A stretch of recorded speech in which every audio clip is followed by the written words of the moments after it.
रतनपुर पेंड्रा मार्ग की सड़कों पर मौत नृत्य करते रहती है और इन सड़कों पर आए दिन सड़क हादसे होते रहते हैं, जिससे यात्री मौत की आगोश में समा जाते हैं।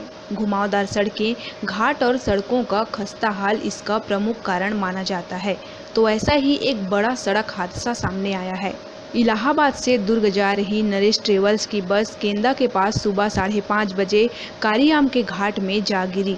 मिली जानकारी के अनुसार उक्त बस में करीब 40 यात्री सवार थे, जिससे घटना के बाद घटनास्थल पर अफरा तफरी का माहौल हो गया और यात्रियों की चीख पुकार मच गई। स्वास्थ्य विभाग की टीम व पुलिस की मदद से बस में फंसे यात्रियों को बस से सुरक्षित बाहर निकाला गया और एम्बुलेंस की मदद से रतनपुर सामुदायिक स्वास्थ्य केंद्र में भर्ती कराया गया।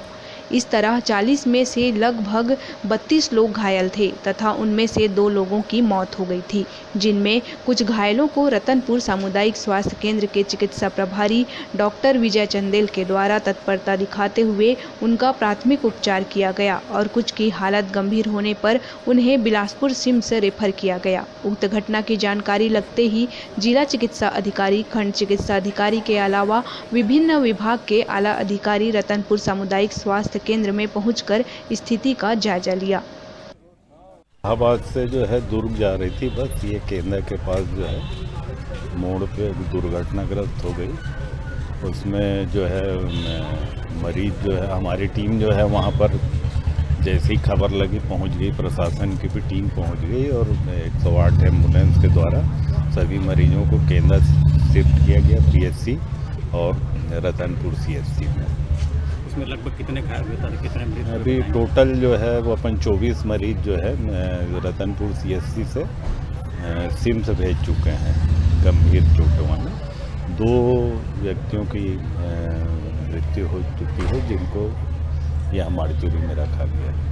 रतनपुर सामुदायिक स्वास्थ्य केंद्र में सुविधाएं तो पर्याप्त, पर डॉक्टरों का अभाव, इस संबंध में हम क्या कहना चाहिए? नहीं, पूरी सब जगह जो है सुविधाएं हैं और जो घायल हैं उनको सिम्स में भेजा गया है। अगर ज़रूरत पड़ेगी तो एम्स में भी भेजा जाएगा, उनको पर्याप्त चिकित्सा सुविधा दी जाएगी। इस सड़क में दुर्घटनाएं काफ़ी अधिक होती हैं, जैसा कि अब केंद्र में दुर्घटनाग्रस्त बस यहाँ से एम्बुलेंस भेजी। जी, वहाँ भी क्या एम्बुलेंस की सुविधा उपलब्ध है? जी, एम्बुलेंस की सुविधा उपलब्ध है वहाँ भी? एम्बुलेंस की सुविधा केंद्र में उपलब्ध कराने के लिए हमने पत्र लिखा हुआ है, तो वो भी बहुत जल्दी हो जाएगा और उसके बाद एम्बुलेंस हमेशा रहेगा। उक्त सड़क हादसे में बस के चालक द्वारा बताया गया कि बस का ब्रेक फेल हो जाने की वजह से यह हादसा हुआ, जबकि उसी बस में सवार यात्रियों का कहना है कि बस को लापरवाही पूर्वक अनियंत्रित गति से चलाया जा रहा था और यात्रियों के द्वारा उन्हें कई बार टोका भी गया था, जिससे यह बस दुर्घटना का शिकार हुआ। ड्राइवर लगता है नींद में था, गाड़ी घुमाया, उसको क्या बताएं, कोई ऐसा आदमी जाग रहा था। हम भी अपने कान से सुना कि गाली दिया उसको, ड्राइवर को, कि कैसा गाली चला रहा है। फिर गाड़ी पलटी है तो बाहर निकला तो कोई बाहर नहीं था, ऐसे गाड़ी उड़ी वैसे दुक्का आ रही थी, गाड़ी रुकने लगी।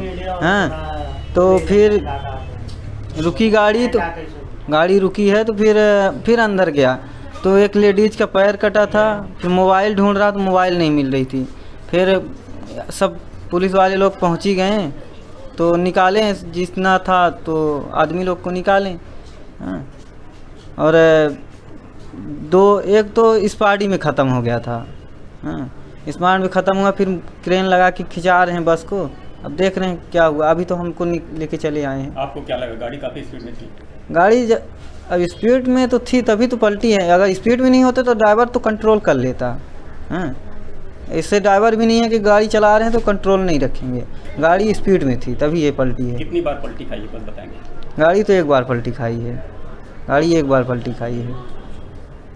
पलटी खाई है तभी रुक गई है, नहीं तो 2 बार पलटी खाती ना, रोड के उस पार जाती तो और खाई में चली जाती। क्या कुछ मदद के लिए वहाँ पे आसपास से कुछ लोग आए थे? कोई नहीं, तो सब वीडियो बना रहे थे। अब क्या बताएं सर, कोई तो कम से कम निकाल सकता है, कोई निकाल ही नहीं रहा है।